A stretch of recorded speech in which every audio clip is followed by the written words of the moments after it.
This is a review of the vitalASC Ultra Slim Keyboard. It's good for iPad, Android, and personal computer use. Inside the box, you'll find a brief instruction manual, a beautiful stylish keyboard. It's sort of a middle size. It's certainly not a full-size keyboard, but it's not a miniature. But it's a good size. If you have a small work surface, it would be ideal to work on. The keyboard itself weighs in at 9 ounces, and it's a very nice color in red.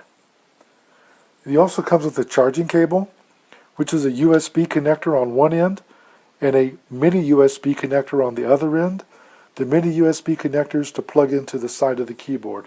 The cable length of the charging cable is 40 inches. Let's talk about the battery before I show you the charging port.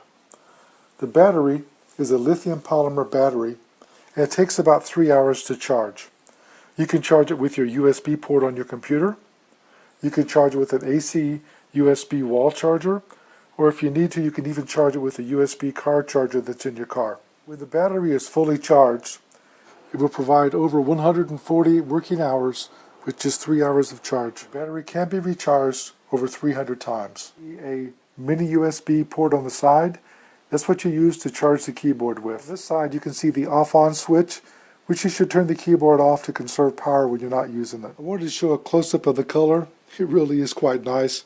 It's sort of a candy apple red. It's almost a metal flake, but not quite, but it looks very nice. I noticed right away when I took it out of the box is the tactile feel for the keys is very nice.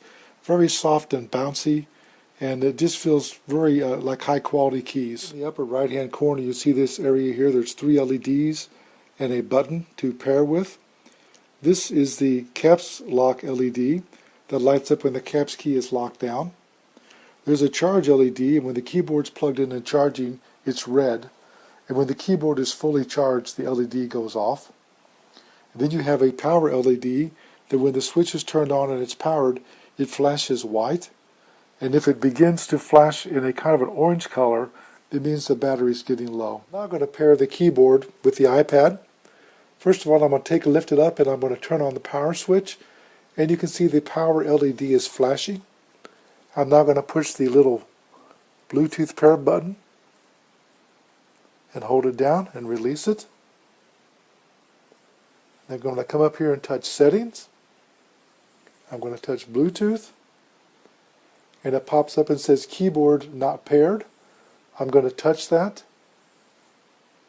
You can see it spinning, and it says please enter code 9586, 9586, enter, and it says it's connected that quickly. If you're using a Bluetooth keyboard, there's a few things that you need to think about. First of all, if you look at the screen here, I typed this on the keyboard, and you can see it didn't capitalize the first letter of every sentence. Whenever you use a virtual keyboard on the iPad, it always does that. But because you're using a keyboard, it doesn't sense that you want that, so you always have to get used to using the shift key again. In addition to that, you'll see I misspelled the word dog as DGO, and it's underlined in red, which means it's misspelled. So the spelling dictionary is working, but most of the time it would have corrected that. Now instead of correcting here, I can reach up and touch the screen. It'll pop up and give me the selections of dog. I touch it and it automatically corrected it. So you can still use the spell check function, but you lose some of the features. Now you can see I'm at the end of dog. If I double space on the keyboard, it didn't put a period there. So if you're used to typing on the emulated keyboard, there's a little bit of learning curve when you go to the transition of using a Bluetooth keyboard. Being said, I got to tell you, this is one attractive keyboard. It's extremely lightweight and very stylish. What I like about it is the keys here just have a great bounce to them. They really feel good. If you want to type in your address, for example, the keys just bounce right back. This is a good typing key. You see here I got the caps lock button on, and you see the LEDs on over here. I wanted to show that. I like that it has a caps lock LED. A lot of times I don't even look at the screen when I'm typing, and you can see right here I typed Greenwood with all capital letters. So I'd rather do it this way and have the LED lit. Point out that the function row of keys here is smaller, as well as the arrow keys. That's done on purpose so they could make these chiclet-sized keys a little bit bigger. These are very professionally labeled, and they're nice and big to get even my big hands on. You've also got a nice big shift key and an enter key over there on the right-hand side, and a good-sized space bar. Here you can see on the screen a series of alphabetical characters. I walked away from the iPad, and I was literally more than 45 feet away and it was still working.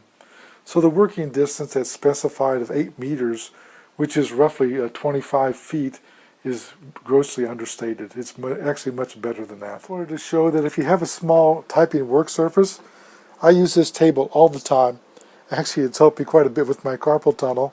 And this keyboard here is a perfect size to be on here because it's still got quite a bit of room. If I put a full-size keyboard on there, I almost don't have room for my mouse. This is really nice. I'll point out that this is an ultra-thin, ultra-light keyboard. It really is small, would fit nicely into a backpack or even into a briefcase. You could turn it off and slip it in a briefcase. It's so beautiful, though. I do wish it came with a cover that would snap on it and protect it if you threw it into a backpack or a briefcase. This is an excellent product, though. I like it a lot. I'm particularly fascinated with how good the keys feel. Very professional. I rate this as a 5-star product. This review is done by JJ CEO. I'd like to have received a sample for testing evaluation, and I promised a fair and honest review.